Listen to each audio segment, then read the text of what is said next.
Okay, thank you for that, Michael. Much appreciated. It's Eric Halford here, Dr. Eric Halford. I've just been asked to facilitate the questions. So I can see here on the inbox we've got quite a few.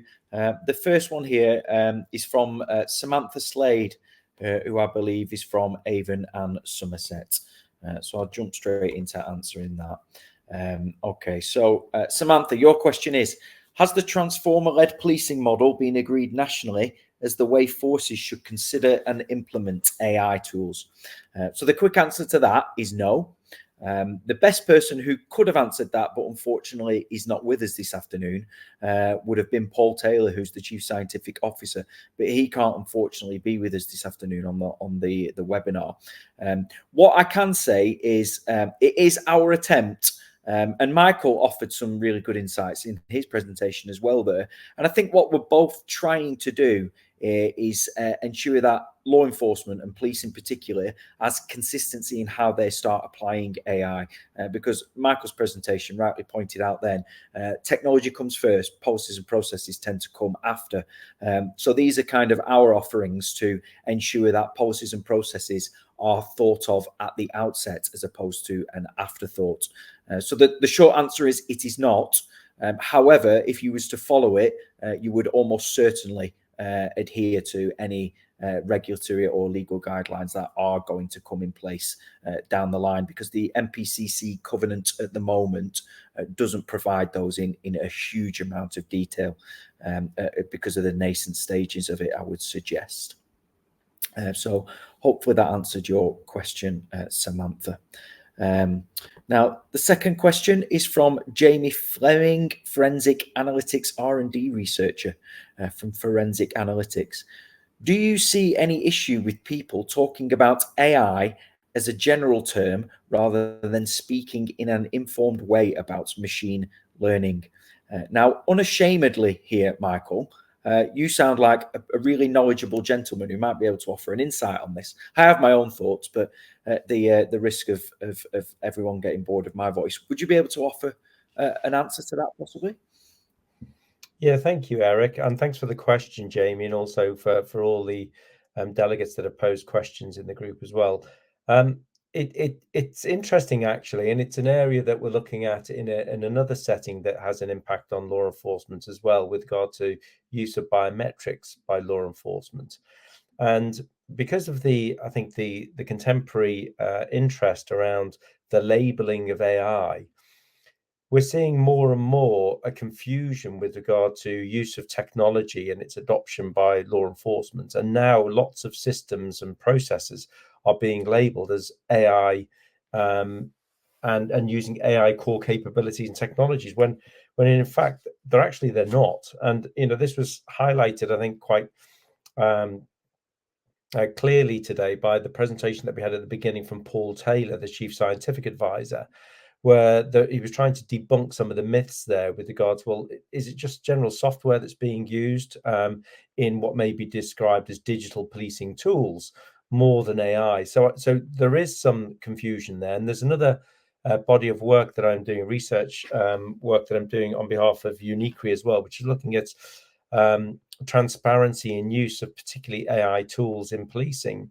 And as a consequence of this uncertainty in law enforcement and the confusion that's there seems to be a nervousness in being able to articulate to the public and educate the public with regard to what digital capabilities are being used, and then from them, which of those move into some of the more sensitive settings that are true core AI capabilities. And Eric, you touched upon some of this as well within your presentation as well, with regard to, taking a reflective piece around what we see with the EU legislation, with the EU Act, which tries to classify capabilities now from high risk down to lower risk settings.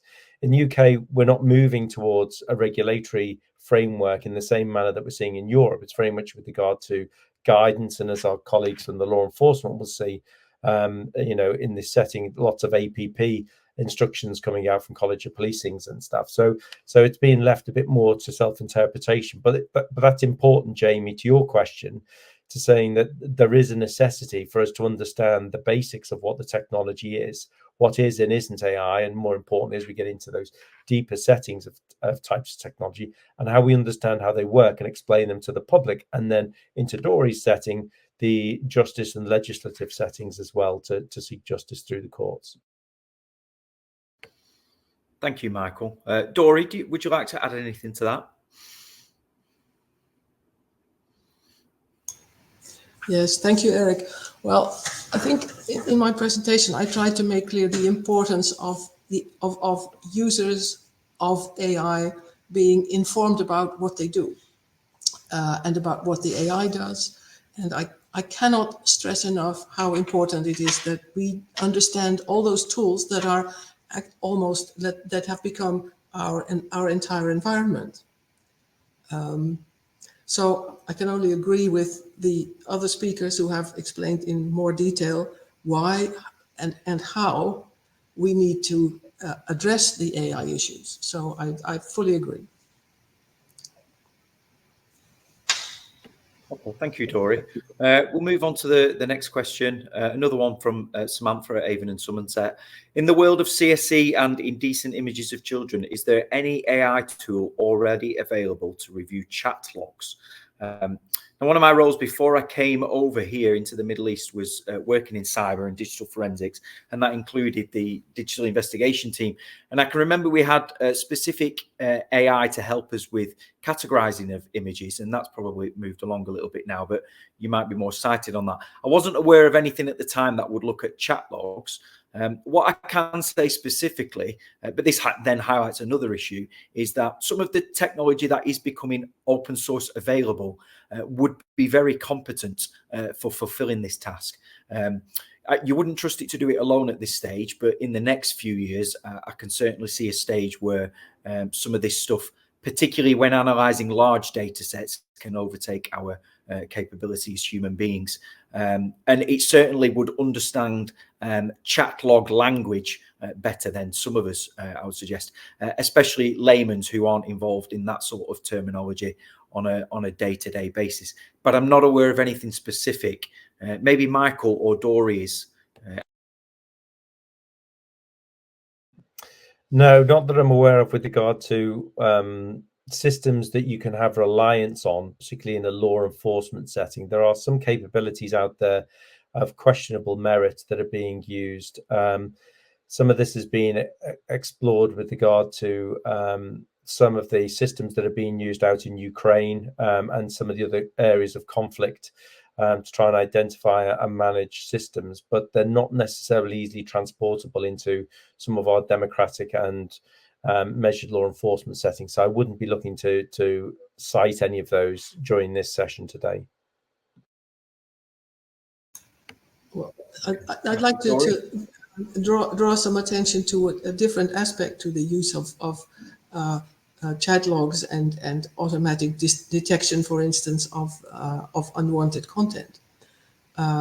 If unwanted content is then followed up by automatically excluding users access to Google or whatever, I think that's very undesirable. There needs to be procedural justice in the decisions that are actually taken once unwanted content has been detected. And I think that's a much overlooked issue, how to deal with apparent or real infractions of the ethical use of tools, and what happens next, and what recourse do users actually have when they've been excluded from a tool or an application. Thank you, Dory. Thank you. Question here from Matthew Woodley Wilson at Cambridgeshire Constabulary. Do you think AI can be used for open source intelligence? For example, key features on uploaded footage, sentiment analysis on tweets, and what limitations are in place. There are, again, open source options for you that will do sentiment analysis for you. And the police do already have access to various pieces of software that will do social media sentiment analysis for us. The degree of efficacy on some of that is open for interpretation, but it is already out there. I wouldn't want to cite specific ones for specific various reasons. But Michael, again, do you have anything to offer on that? Yeah, no, just my apology. My previous answer was to this one. I was looking at this question in relation to the previous one. That's why I was talking about areas of conflict in Ukraine, etc., where these tools are being used. You know, a reflection on some of the sentiment analysis, and that is being used by the likes of Facebook and others. You know, in more commercial settings, and you know, it's questionable with regard to the efficacy of that and the way that it can be used in a law enforcement setting. So I do apologise in relation to that confusion before. And in relation to Samantha's question earlier, I come back to the comments that you made, Eric. I subscribe to those as well. Thank you.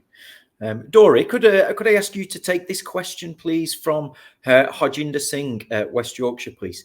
Is there an overall global controller for using AI? You're on mute still. Thank you, Dory.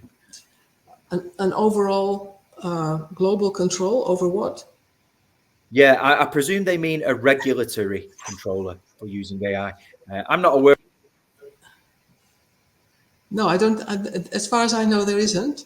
And what I do hear, for instance, from the US, is that the US courts, for instance, which is mostly people I talk to, really look towards Europe for the kind of let's say regulatory activity that Europe is doing, but there is no global regulatory framework or anything like that, as far as I know. But maybe No. Michael knows. No? Yeah, and just on that story, it's a really important point and really good question, Arjinder. If we look at the AI Safety Summit that was held by the UK last year around about October, you know, that was calling out some of the concerns that we saw with regard to the open letter in relation to AI use and ChatGPT, etc. There's been a follow-on to that. So the UK will continue in their work with that global amalgam. There's also the World Economic Forum that also tried to bring some thinking in this regard. But the United Nations now have convened a central body which is now looking at responsible and harm-limiting use of AI. So although it won't adopt the title of controller, it is trying to establish itself as a central point of reference and thought process and thought leadership in this regard, recognizing that really the controller role will evolve at a national level, or if not at a regional level, like we're seeing within the European Union. That's the current expectation in that regard. I think your comment about it still being the Wild West was quite accurate in terms of regulation. Question here from my old stomping ground, from Justin Srivastava at Lancashire Police. Given that policing operates in a multi-agency landscape, how can policing use AI effectively to work with partner agencies and communities? Excellent question. And some of Dory's use cases for this, I think, are quite relevant to this. And I know from my past history in the police, we talked a lot about golden nominals, using big data and predictive algorithms that could go over the top of them, and how we can identify what information needs to be shared between which agencies, identifying who's at the risk of X or who's at the risk of Y, and so on and so forth. So for me, it's only as limited as our imagination can be. Whenever there's vast quantities of data, AI offers significant opportunity to make the analysis of that significantly more efficient and effective than a human being will ever be able to achieve.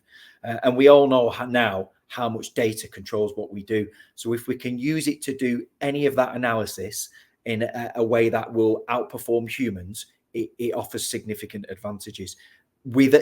But it also brings lots of issues that Dory mentioned, because she's obviously lots of use cases from within the courtroom, which I think are quite similar to this. Would you have anything to add to that, Dory, from your experience?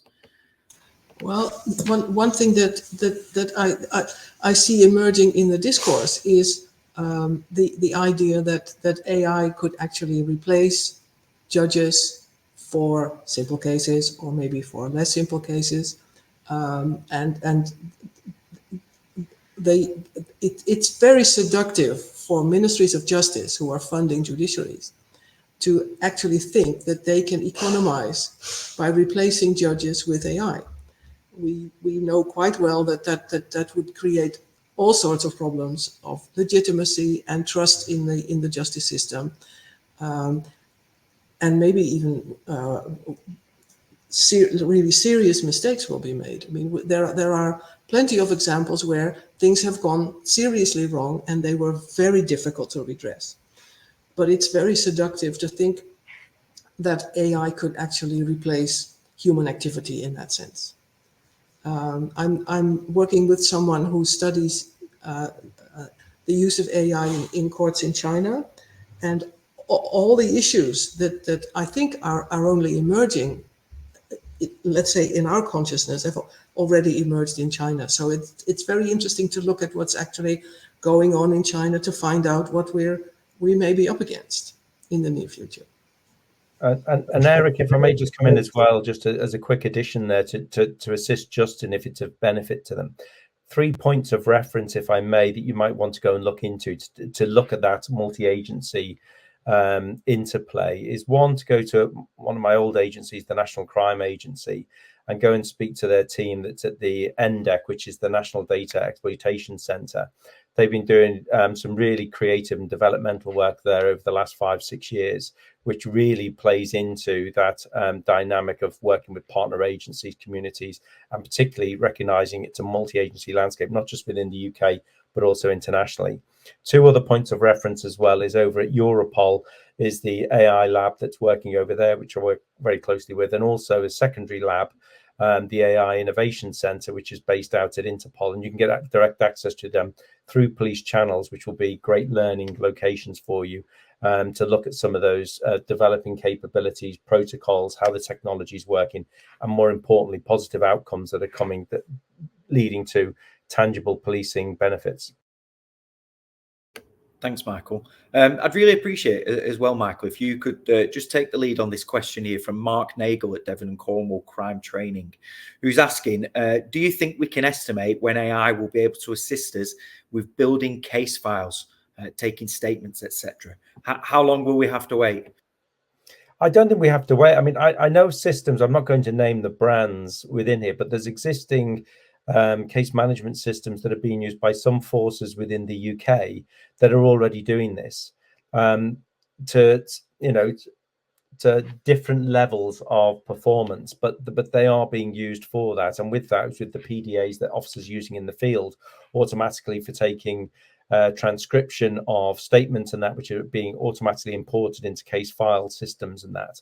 There are also as well then further afield in other jurisdictions, the US, Singapore, Australia and elsewhere, more sophisticated systems than maybe the UK might be making use of around this. So there's a lot of good capability that's already out there. One of the hindrances within the UK naturally is cost, and also the way that we operate in a fractured economy where each force is somewhat left to its own devices to try and source and acquire some of these systems.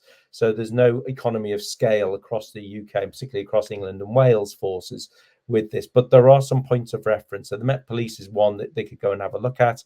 Mark, if you wanted to go and have a look at some of the systems that they're using. Derbyshire Police are playing with some systems as well, as are Merseyside and also GMP, and Scotland, Police Scotland as well are playing with some systems up there as well. So that's within the UK context. You could go and have a look at some of these systems as well, and how they bring in that amalgam between multimedia capability like CCTV footage, etc., and digital forensics. Thank you, Michael. The questions are stacking up here, so please jump in, Ellie, if we're taking too long or you need us to come to a conclusion. I'll just keep answering them until we're told to stop, because it appears to be very popular. So we'll move on to the next one. We were up to Mark Nagel. Intelligence, a very subjective area. Question here from Kevin Gates, London at Merseyside Police. Do we envisage a time where it will be used to review, process and analyse intelligence? So a quick fire answer to that one before we move on to another one, Kevin, is almost it could be used now, I would suggest. Without trying to plug my own research, if you jump on a profile called ResearchGate and look at a piece of research I've done on there on using the Thrive model, which is the UK's vulnerability framework, to analyse incoming 999 calls, fictitious intelligence reports, crime reports, etc. We did a piece of research on that with an ex-chief super from the UK, and their words were they were blown away by the level of the analysis at some of the more costly AI that's open source is bringing back. So it can presently do it, not to the standard of a human, but there's things out there already. Dory, if you wouldn't mind, a nice ethical question here from Simon Woodley at Avon and Somerset. Do you feel some sort of national ethics committee is required to oversee how AI is applied ethically within policing?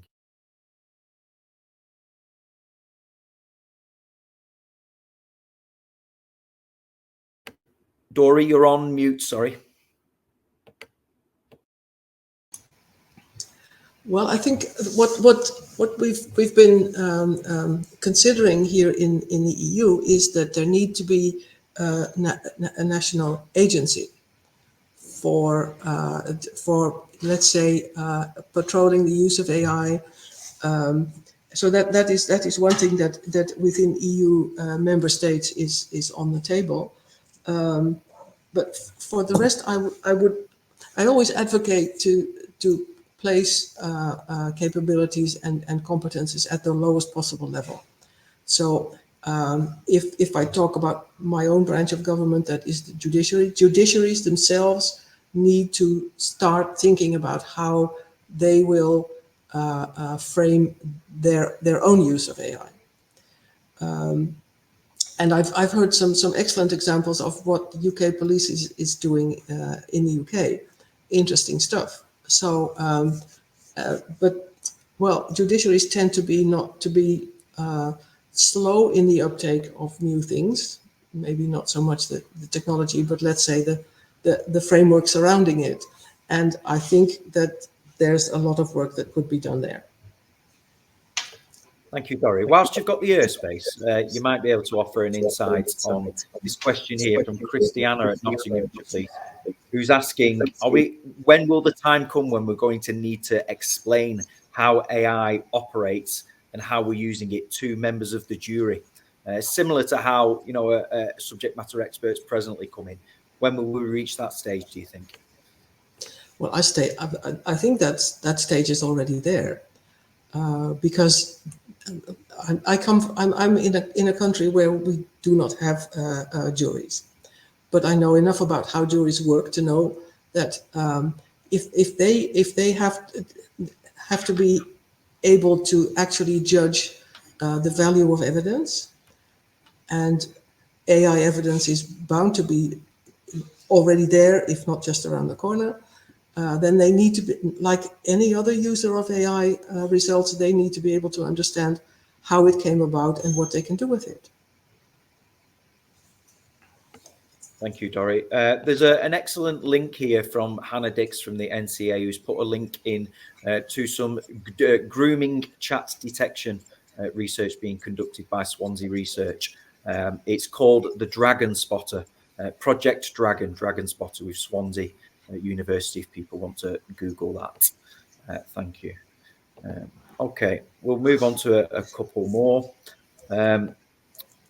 One for you, if you wouldn't, Michael. How do we ensure that AI systems are integrated to enhance efficiency whilst avoiding the errors or hallucinations that they currently provide? That's particularly an issue, I know, with general purpose AI and the language models. That's coming from David Thomas at Surrey, please. Yeah, thanks, Eric. And thanks for the question, David. It's really important. I'm working with UK policing at the moment. I come back to some of the points that are made within the presentation. The importance then of policy and process first before the technology. As Dory outlined, some people can rush to some of the technology and try and integrate that, thinking that they're going to get an enhancement of efficiency and effectiveness. But without understanding how the technology works, you end up with these hallucinations and bias.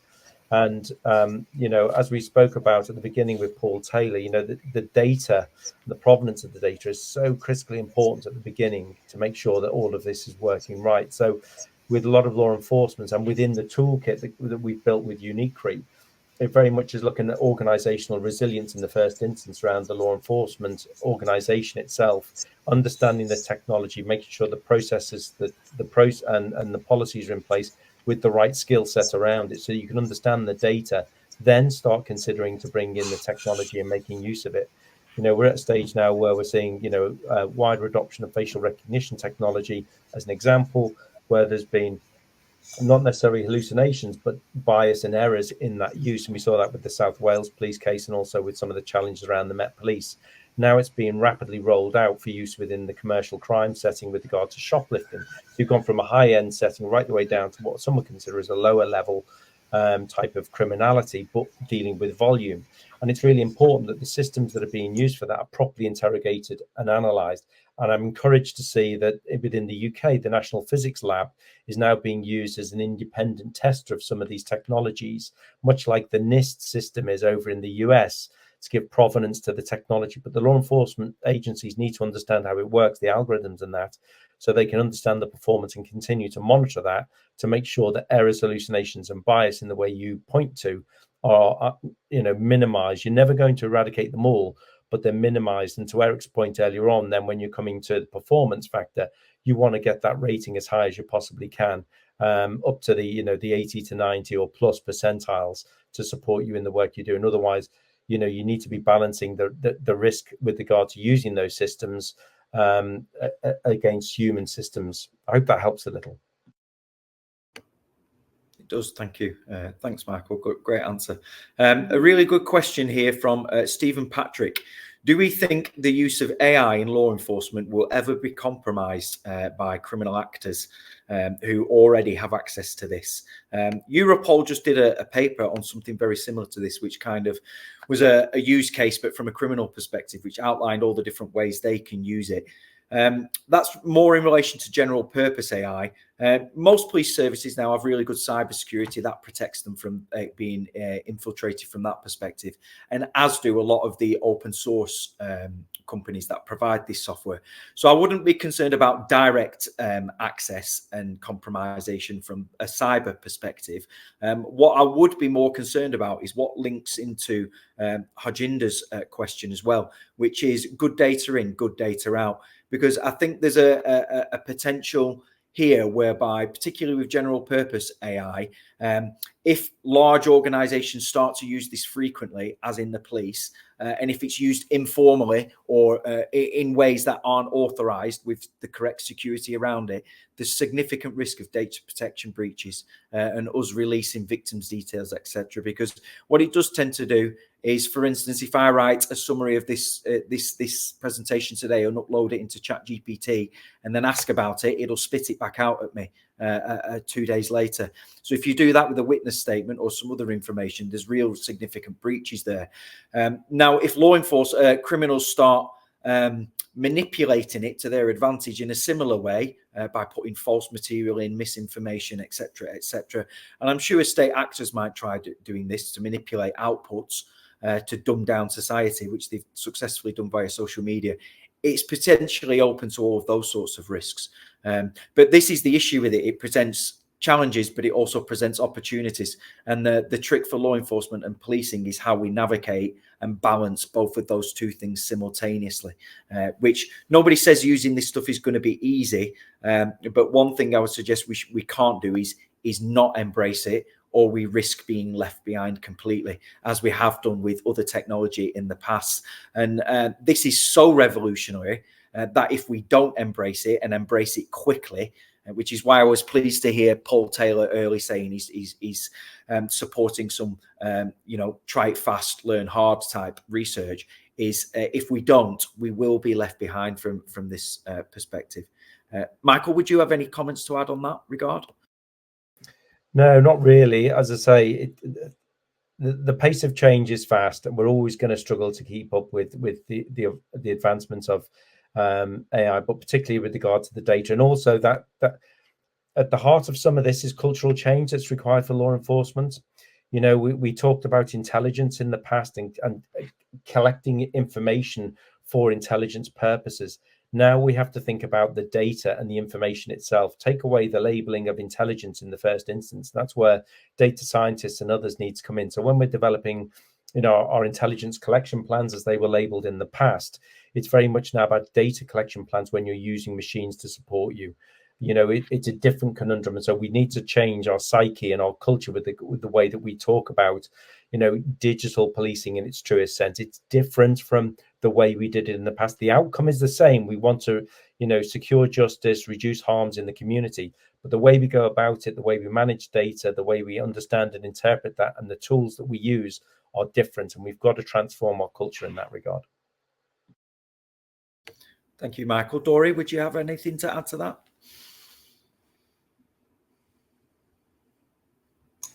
Well, from what you were saying, that it's not easy. The problem, the seductiveness of AI is that it is so easy. Wow, I mean, I use DeepL language translation all the time, and it's just it blows you away. And all let's say all the caveats that we put around using it, all very nice, but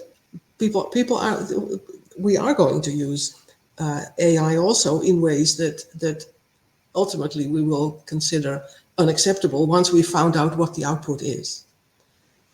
Just this morning in the paper, there was a new story about our Ministry of Foreign Affairs using an algorithm to determine whether someone gets a visa to come into the country or not.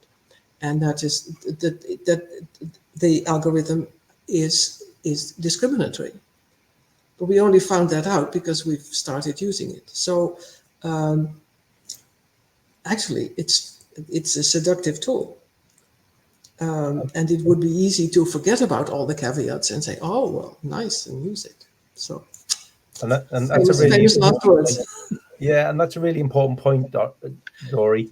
And particularly within policing, is we can become, there's a risk of becoming lazy and complacent, because the tools can become maybe considered easy to use for doing our justice, and we're at risk of losing our critique and our challenge to those systems. That's where, we talk about the 4 parts of the puzzle. The human in the loop and our inquisitiveness and checking on that is so important, because otherwise we're going to end up with manifestations of miscarriage of justice, and trust and confidence in policing will be eroded even further if we're not careful. Absolutely. Thank you. This leads us nicely into Kim Patterson's question from the Royal Air Force Police regarding deepfakes, images, documents, etc. Can AI spot AI-generated content? For written text, there's lots of software out there now which you can get open source and you can have inbuilt onto your systems that can spot AI-generated content. And there is some legislation being proposed, or not statutory, but some guidance for companies where they're going to have to put watermarks in images and so on and so forth. But then will rise the counter watermark software and all of that sort of stuff. So you'll end up in an arms race effectively, with regulators trying to be able to spot AI and other companies trying to be able to take those markers that help us spot it. Yes and no is the answer at the moment, Kim. And then the final question here from Harjinder. MPCC Digital Principle 3 audit trails. How would using AI in crime investigation fit this? Is there a reliable audit trail for AI generated output? Now that sounds like for the algorithm-based stuff, there tends to be, because you know what the algorithm is and you can see the output and you can see the data that you've input into it. So all of that is relatively easy to present. Generative purpose AI is a little bit trickier, because what you will not get with general purpose AI is a consistent output. So even if you can develop consistent prompts or instructions that go into that system and only use those and those alone, the output may be different every single time. So this is why it may come to a stage whereby, as we do with all other type of police information, every output produced by a piece of AI that policing uses has to be retained for these purposes. So it's auditable and it's transparent, and we're accountable if needs be, I would suggest, which is going to create a whole host of other data storage issues, I would suggest. Would any of you guys, Michael or Dory, have a view? No, I just echo what you said there, Eric. And also there's some tools that are coming onto the marketplace, well, they're already there, that provide some audit and explainability around some of the systems that are being used today.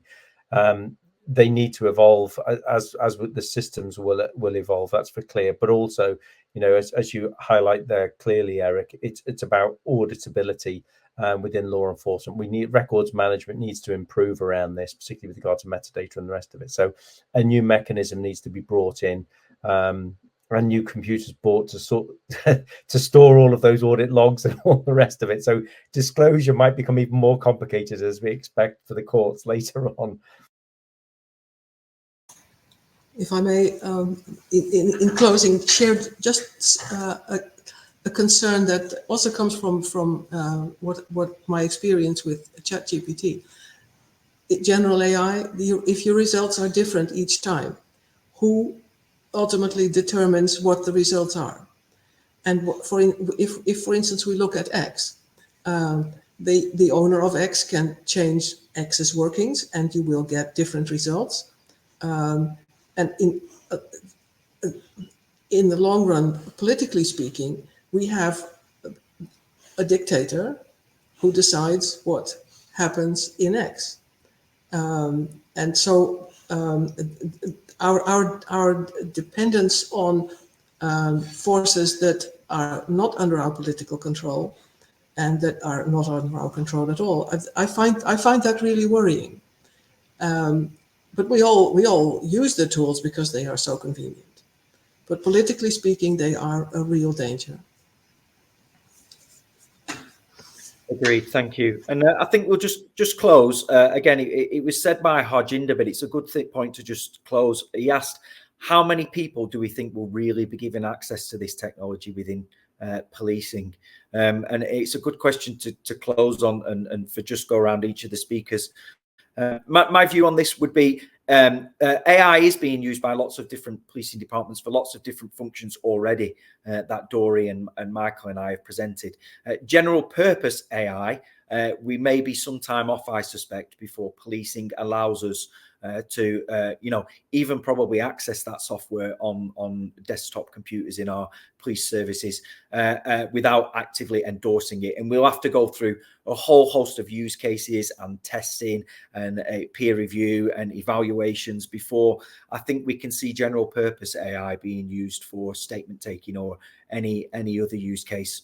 Unfortunately, the unregulated use of it might be a different issue, because already I'm seeing apps come on the market and various little items in the ChatGPT store that offer these types of services already that I know police officers will use. So the unregulated use of it as well just presents another issue for all the safety, bias reasons, ethical issues that we've identified. Dory, do you have a view on that as we come? Maybe a final thought on data. And I try to imagine what the effects would be of people in the UK, police officers using unregulated AI on the job.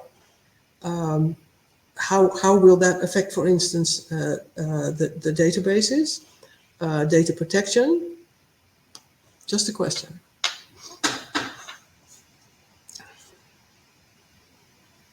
And Michael, to conclude, if you would, mate. Yeah, just to echo your point there, Eric, there's a real danger and risk, and we're seeing it already in the complaint setting within law enforcement with regard to confusion in use of data systems and information between workplace-based applications, which are on the PDAs or whatever systems are being given to them by law enforcement, and then because of ease of use, to Dory's point as well, using them on their own systems. And sensitive information is being blurred and transitioned into non-regulatory secure settings for trying to get a good positive output for policing, but it's in an unregulated setting, and there's a whole series of risks there. So, come back to that adage, dare to share. Don't dare to share the information that you've got in a secure environment out into an insecure environment to use another digital tool because you think it's going to be easier for you and you're going to be able to get your work done quicker. Don't. There's just a health warning there for you. It will evolve. You'll get all of these systems in your workplace. Some of them are already there, but just be very, very careful between your own private life settings and the law enforcement settings and the data that you hold within them. Agreed. Thank you, Michael. And I think that concludes it for this evening. Thank you, everybody. Special thanks to our speakers today. Paul Taylor, who unfortunately couldn't be here, thank you to him for sparing his time. Thank you to yourself, Dory, and thank you to Michael. And of course, thank you to Policing Insight and CGS Events for putting on this for us this evening. And thank you for everybody who tuned in and some fantastic questions. I'm told the video and slide deck and everything will be uploaded in due course, so everyone can have access to it and review it at their pleasure. So thank you, everybody. It was a pleasure meeting and speaking to you all, and take care. Thank you.